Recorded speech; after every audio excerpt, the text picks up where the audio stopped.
قرآني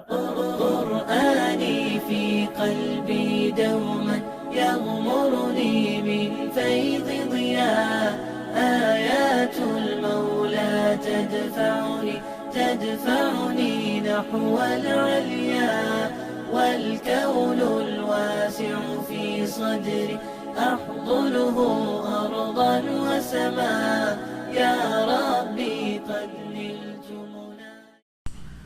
ہمارے محترم ناظرین سامعین حضرات، السلام علیکم ورحمۃ اللہ وبرکاتہ۔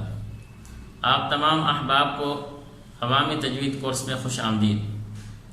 ہم تجوید کورس کے پہلے حصے کے اب تک 4 سبق پڑھ چکے ہیں۔ آج ہم 5واں سبق پڑھیں گے۔ 5ویں سبق کے اجمالی عنوانات: مخرج کی لغوی اور اصطلاحی تعریف، اصول مخارج کی تعداد، مخرج کی تعداد میں قراء کا اختلاف، مخرج کی تعداد اور ان کی تعریف، واو اور یا کی 3 صورتیں۔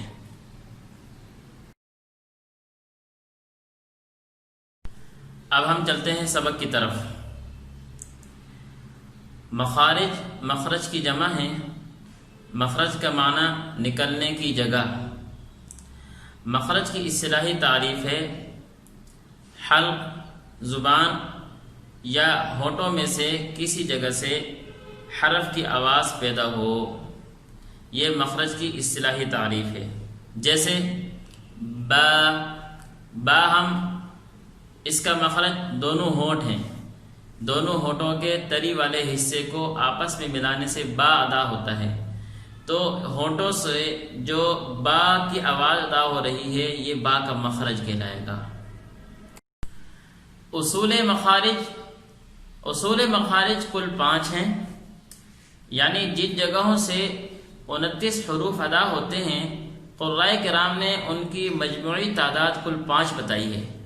نمبر 1 جوف یعنی منہ کا خلا، نمبر 2 حلق، نمبر 3 زبان، نمبر 4 ہونٹ، نمبر 5 خیشوم۔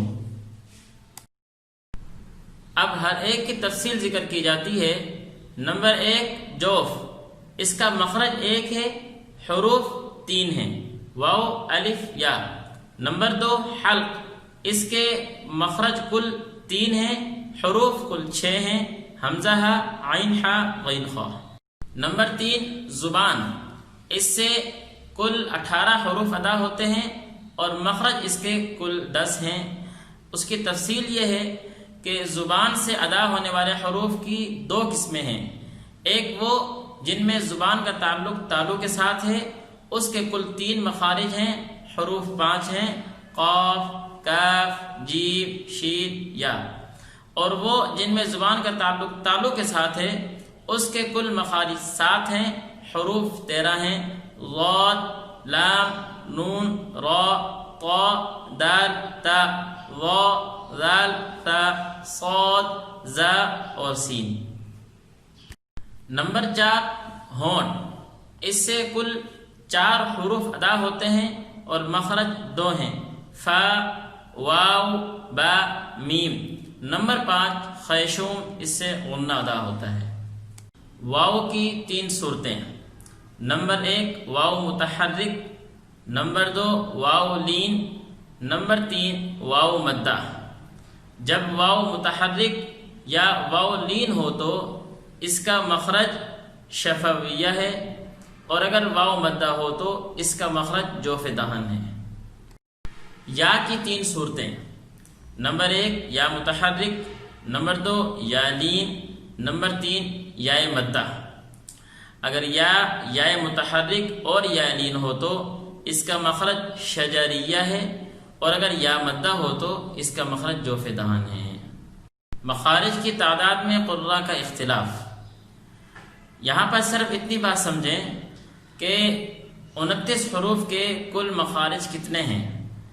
بعض قراء کرام نے فرمایا کہ 29 حروف کے کل مخارج 14 ہیں، بعض قراء کرام نے فرمایا 29 حروف کے کل مخارج 16 ہیں، اور بعض قراء کرام فرماتے ہیں کہ 29 حروف کے کل 17 مخارج ہیں، اور یہی قول راجح اور مشہور ہے۔ ہم یہی قول تیسرا پڑھیں گے کہ 29 حروف کے کل 17 مخارج ہیں۔ مخارج کی تعداد اور ان کی تعریف۔ مخرج نمبر 1 جوف دہن یعنی منہ کا خلا۔ منہ کے خلا سے مراد اوپر والا تالو اور زبان کے اوپر کا خالی حصہ۔ اس سے 3 حروف ادا ہوتے ہیں، واو، الف اور یا، جبکہ یہ تینوں مدہ ہوں۔ ان کو حروف ہوائیہ اور حروف مدہ بھی کہتے ہیں۔ مخرج نمبر 2 اقصی حلق، اس سے 2 حروف ادا ہوتے ہیں، حمزہ اور ہا۔ مخرج نمبر 3 وسط حلق، اس سے 2 حروف نکلتے ہیں، عین اور حا۔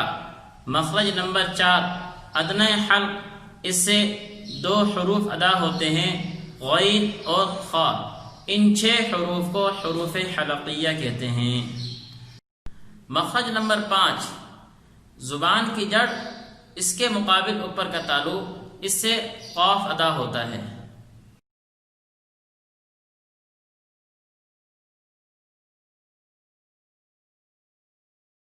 مخرج نمبر 6 قاف کے مخرج سے ذرا نیچے منہ کی طرف ہٹ کر اس سے کاف نکلتا ہے۔ ان دونوں حرفوں کو، قاف اور کاف کو، حروف لہاتیہ کہتے ہیں۔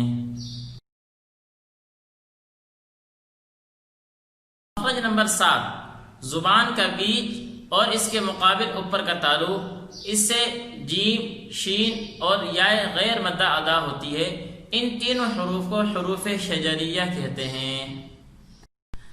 مخرج نمبر 8 زبان کی کروٹ اور داڑوں کی جڑ، اس سے واو نکلتا ہے، اس کو حافیہ کہتے ہیں۔ نمبر 9 زبان کی نوک اور کچھ حصہ حافہ جب ثنایا، رباعی، انیاب اور ضواحک کے مسوڑوں سے لگے تو اس سے لام ادا ہوتا ہے۔ مخرج نمبر 10 زبان کی نوک جب ثنایا، رباعی اور انیاب کے مسوڑوں سے لگے، اس سے نون ادا ہوتا ہے۔ مخرج نمبر 11 زبان کی نوک اور زبان کی پشت کا سرا جب ثنایا اور رباعی کے مسوڑوں سے لگے تو اس سے را ادا ہوتی ہے۔ ان تینوں حرفوں کو یعنی لام، نون اور را کو حروف طرفیہ کہتے ہیں۔ مخرج نمبر 12 زبان کی نوک اور ثنایا علیہ کی جڑ، اس سے طا، دال اور تا نکلتی ہے۔ ان تینوں حروف کو حروف نطعیہ کہتے ہیں۔ مخرج نمبر 13 زبان کی نوک اور ثنایا علیہ کے اندر والا کنارہ، اس سے وا، ذال اور ثا ادا ہوتے ہیں۔ ان تینوں کو حروف لثویہ کہتے ہیں۔ 14واں مخرج زبان کا سرا جب ثنایا علیہ اور ثنایا سفلی کے کنارے سے لگے، اس سے صاد، زا اور سین ادا ہوتے ہیں۔ ان تینوں حرفوں کو حروف صفیریہ کہتے ہیں۔ مخرج نمبر 15 ثنایا علیہ کا سرا جب نیچے کے ہونٹ کے شکم کو لگے، اس سے فا ادا ہوتی ہے۔ مخرج نمبر 16 دونوں ہونٹ، اس سے با، میم اور واو غیر مدہ ادا ہوتے ہیں۔ واو دونوں ہونٹوں کو گول کرنے سے، با دونوں ہونٹوں کے تری والے حصے کو آپس میں ملانے سے، میم دونوں ہونٹوں کے خشکی والے حصے کو آپس میں ملانے سے، فا اور ان تینوں حروف کو حروف شفویہ کہتے ہیں۔ مخرج نمبر 17 ناک کی جڑ، اس سے غنہ ادا ہوتا ہے۔ یہ کل مخارج 17 ہوئے جو آپ کے سامنے انتہائی آسان اور عام فہم انداز میں ذکر کیے ہیں۔ آج کا سبق ہمارا مکمل ہوا۔ آپ سے اجازت چاہیں گے۔ السلام علیکم ورحمۃ اللہ وبرکاتہ۔